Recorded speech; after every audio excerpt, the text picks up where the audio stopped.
Hi, everyone. Dr. Frankie here today with you all.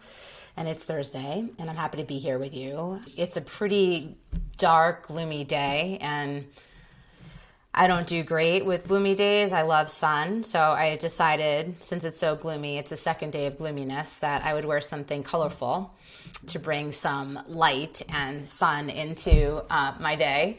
And I hope that wherever you are in the world, that you've got some sunshine shining on you. And I'm glad that you're here today with me, tuning in. For those of you who don't know who I am, I'm a clinical psychologist and a board-certified sex therapist and the CEO of Little Black Book and Little Gay Book Matchmaking. And I've been in the matchmaking industry basically since I was a teenager, just matchmaking naturally, following a calling and a natural gift that I have. But I've been the CEO of Little Gay Book since 2009, and I've been practicing clinical psychology for over 2 decades.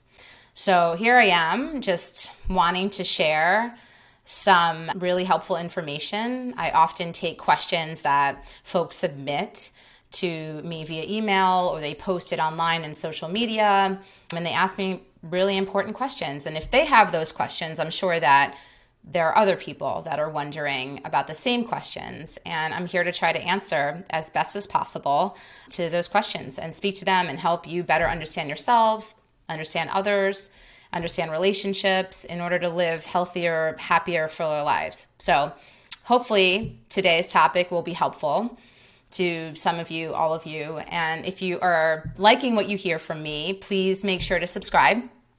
And our numbers are growing, or my numbers are growing, which is really exciting. It helps me stay motivated knowing that people are liking what I put out there. So definitely subscribe. And if you think there's somebody else in your life that may benefit from what I'm talking about, please let them know that I'm out here, and share the topic with them. Share the talk. So you can find me anywhere online. Look up Dr. Frankie, Dr. Frankie Bashan, or just Dr. Frankie. And we are on TikTok and Instagram and Facebook and so on. So hopefully you will enjoy what I have to share today. And if you have any questions, post below. Ask questions, any feedback. I love to hear it all, and I try to do my best to respond. So, all right, here we go. Getting into role play. Get lots of questions about role play. Imagine your partner could transform into anyone for the night, with any personality from any time, and who you can do anything you want with. Imagine you could be anyone, do anything your heart desired within that identity. Where would your fantasy take you? This is the promise of sexual role play. It allows us to show up to sex as a more vivid, maybe more daring version of ourselves, or fulfill our fantasies we see as separate from our real life, so to speak. But where do you start if you're interested in role playing, but haven't tried it before? Here's one place to begin. Why role play? There are a lot of reasons why someone might be interested in role playing with their partner, or even why someone who doesn't think of themselves as into it might get something out of role playing in a sexual context.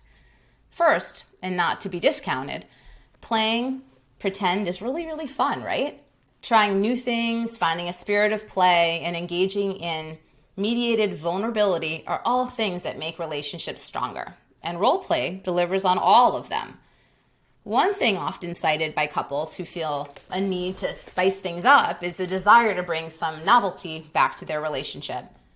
As a relationship expert, Esther Perel, who many of you know I really, really admire and like, has pointed out the stability of long-term relationships offer security, but it loses some of the adventure and excitement we associate with new relationships or casual sex. Role play is a great way to recapture some of that novelty, both because you're trying something new, but because you and your partner are both offered the chance to be new people in completely new dynamics each time you try a new scenario. Role playing can be even a way to ease into other forms of sexual play that you're interested in, but feel maybe intimidated by. It can feel challenging to tell your partner you're interested in BDSM, for instance, but can feel lower stakes and exciting for both of you to just try out a role-playing scene where you've been bad and need to be spanked, for example. So you're thinking, well, okay, this sounds interesting, but how do I get started? If you feel intimidated or even embarrassed by the idea of approaching your partner wearing a full costume or thinking about using a different voice during sex tonight, you aren't crazy. Totally normal. That would feel tough to get into the spirit of, right? But luckily, you don't have to. Like most things in life, it's easiest to get into role play if you start small and take things slowly, like baby steps. Pretending or playing a role face to face is maybe the most self-conscious part of this type of game. So you don't need to start there. Consider starting to explore role play through sexting. If you're flirting with your partner during the day while you're both at work, you can try out integrating some specific fantasies. The UPS gal just came through to drop off the new inventory. You'd look good in that uniform. Daydreaming about meeting you in a mailroom for a 15-minute quickie. And a little kissy emoji.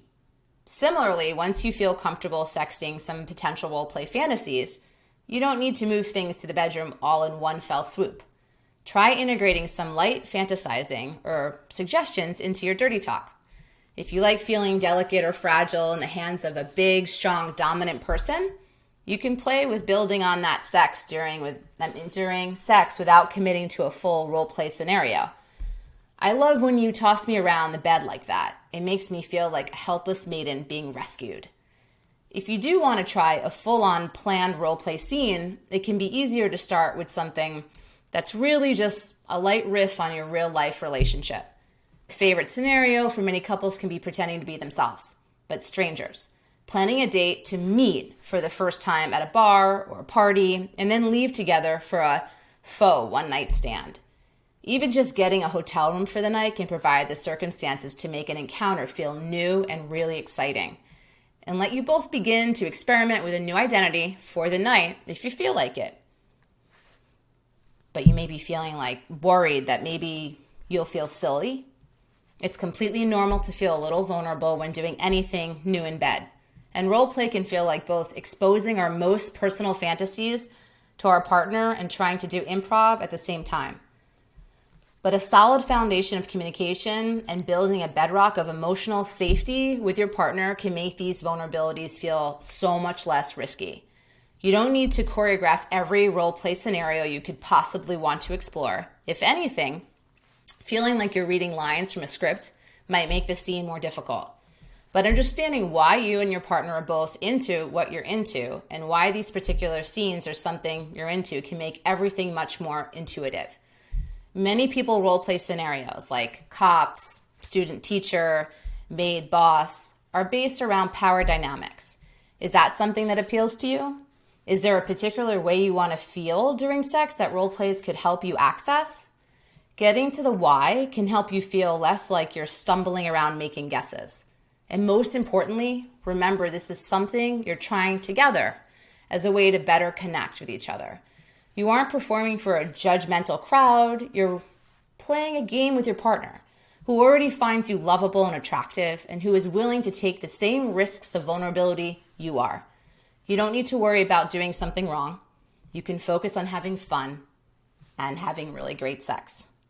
So give these suggestions a shot and please let me know how it turns out for you. What comes up? Does anything block you? Anything get in the way? Any of your kind of preconceived ideas prevent you from actually taking the step to trying it out? I want to hear, and I'm sure others want to hear too. So comment if you like this, like it, share it, and so on, and I will see you all next Thursday. Thanks for tuning in. Big hugs. Kisses. Take care.